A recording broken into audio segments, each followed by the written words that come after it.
Yo, so good morning people. So I've just rented this car. There's an app called Ride Now, really easy. So I've taken 3 hours at basically €10, and then they charge you also per kilometer that you drive. So I'm going to take it for a bit of spin around here and see what happens, you know. Little compact thing. So alright, so as you know, I've rented this car and this is the app I'm using. So it tells me how long I've got the car for, which is another 2.5 hours. It tells me how much fuel is in it, and it tells me basically where I am. And I'm charged basically per kilometer, which I believe is 26 cents. Not too bad really. I mean, it means you could do like, 20 kilometers. It's just over €5. Not bad at all. So a little bit of traffic on the road, but not too much. Other than that, driving in Cyprus feels really easy going. I ain't gonna lie, yeah, I miss my car at home. I've got a VW and it drives so much better than this thing. It's alright for getting around, I mean Nissan, whatever, but oh my god, I miss my VW. It's so much nicer than this car. Must admit, I love seeing these palm trees at the side of the road. It just adds sort of an ambience to the place.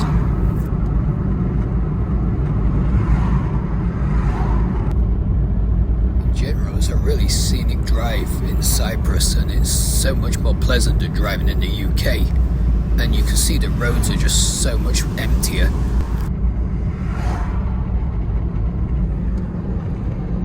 Beautiful the scenery is.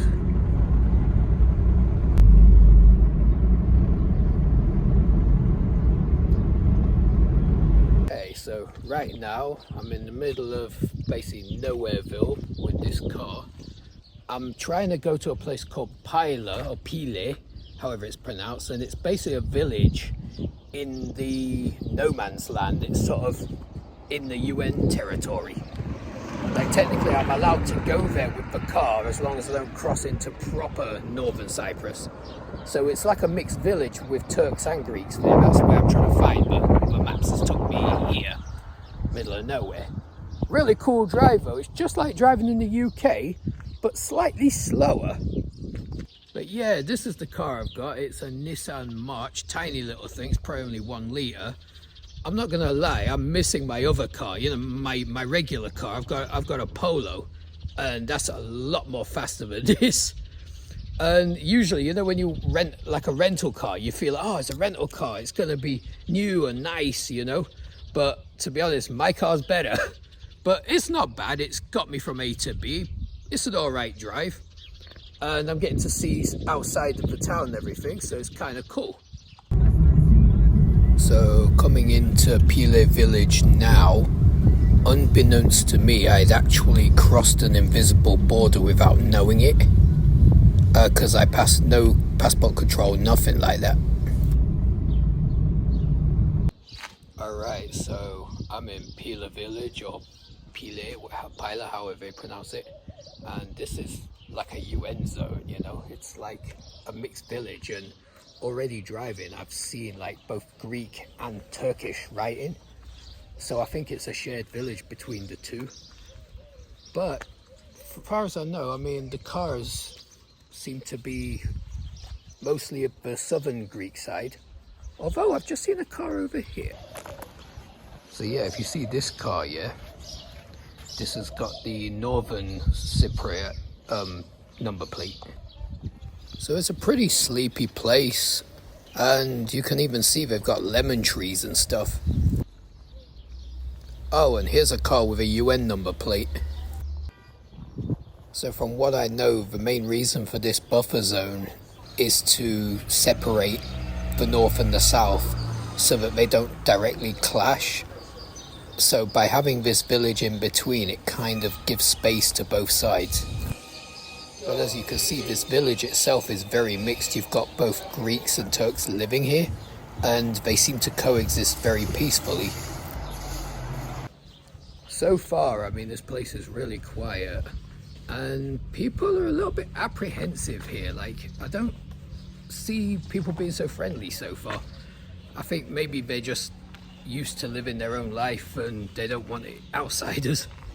It's kind of interesting so far though, because this place is truly bilingual. I mean, you've got both Greek and Turkish all within like meters of each other. It's a truly bilingual, you know, it's multicultural. It's not like Greek side, Turkish side, or north side, south side. Here it's totally mixed, which is kind of cool. I just wish I could see a bit more, you know, and just sort of get to know. As you can see, the mosque before, they even have an Orthodox church as well.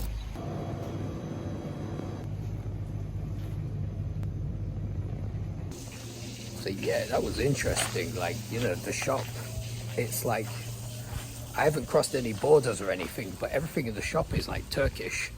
And the lady, she was really helpful and friendly, and she's also like Turkish Cypriot, you know, but lives on, you know, this side.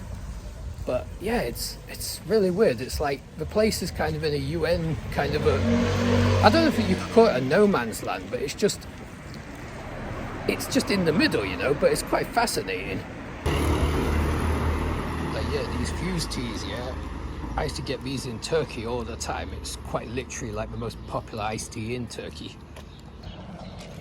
But yeah, it's been quite an interesting experience so far, and you know, the weather's lovely today, you know, really nice.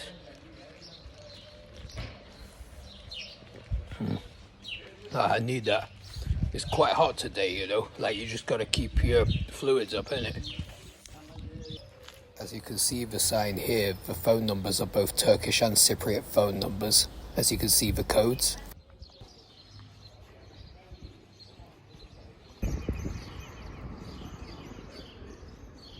So I've got to be a little bit wary about filming around there. I've seen a few sort of UN type soldier officers, yeah.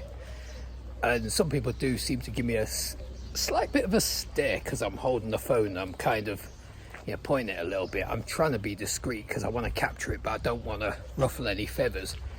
And I totally mean no offense to anybody at all. Like, I'm basically just not a spectator. I'm just an observer, you know. It fascinates me. I like to see places like this. You know, it's quite interesting. You know, the world is very polarized nowadays. So to be able to see two groups from opposing sides actually just living together, that's nice. I like that, you know, because we're all humans at the end of the day. There shouldn't be these kind of, you know, borders and conflicts. We should all just learn to get along. So anyway.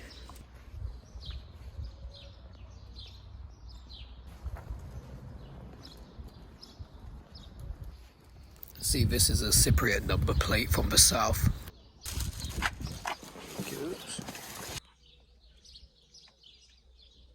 Oh my god, it is roasting in here. I've just left the car for what, about 10-15 minutes, and it's like an oven in here. Really, it's oof. Okay. Just got these windows open a bit. Need to let some air in. But I'll say again, I much prefer my car at home than this. I mean, it's all right. Like I say, it's getting me around, but it's not the same. Like my car, I would love to bring my car and drive it here. This would be awesome. Anyway, I'm gonna go sort of closer back to Larnaca now because my time's gonna be running out soon.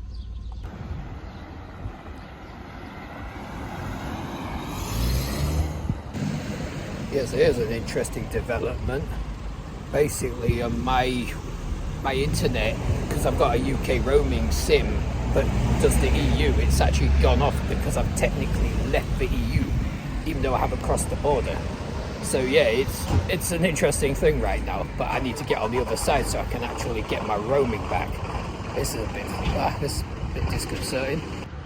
So behind me on this main road here, if I drive maybe a few kilometres that way, I'll be back on the southern side, which is back officially in the EU. Hopefully I'll be able to get my data back and be able to get my maps back again. Let's hope anyway. But it's been quite a surreal experience so far. Really interesting. So yeah, technically all what you're seeing right here is technically not in the EU at the moment. It's like I've had a message on my phone actually welcoming me to Turkey and informing me of my roaming rates and all that. So yeah, it's a real thing. So anyway, I'm gonna head back towards Larnaca now. I think that'd be the best thing I can do, like before I get in any more trouble, you know. But it's been interesting, quite surreal just going to this place, you know, because you don't realize that you've sort of, you know, like crossed any international borders or anything. It's just a village. And apart from the novelty, there's not really so much to see here. It's interesting for like half a day or for a bit of a trip, but I don't know. Like, I'd recommend going here just for the novelty of it, but yeah, like, it's just kind of a bit freaked me out because my data's gone and I'm using the app on the data and I'm just hoping it's not gonna go weird on me. But anyway, yeah, it's been interesting. So I'm just gonna literally just head back to Larnaca before I get in any more trouble and just figure out something else. Anyway, stay awesome.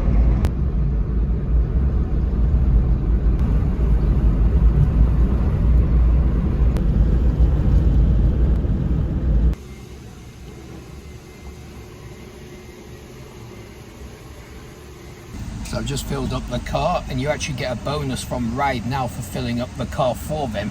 So that's kind of cool. Anyway, I'm on the way. Oh, and I'm back in Greece, and my network's come back. Well, not Greece, sorry. I'm back in Cyprus, Euro side, and my network has come back, so that's good. Anyway, let's go. So I've arrived back in Larnaca, and I'm now gonna end the ride and end the app. So I press this button, and it ends the session, and then I just get charged for whatever I used. So that was my bill. Alright, so I'm back in Larnaca now. So that was an interesting drive. And the total cost of that trip was about 19 euros. I drove 33 kilometers, or about, I don't know, what was it, about 20 miles?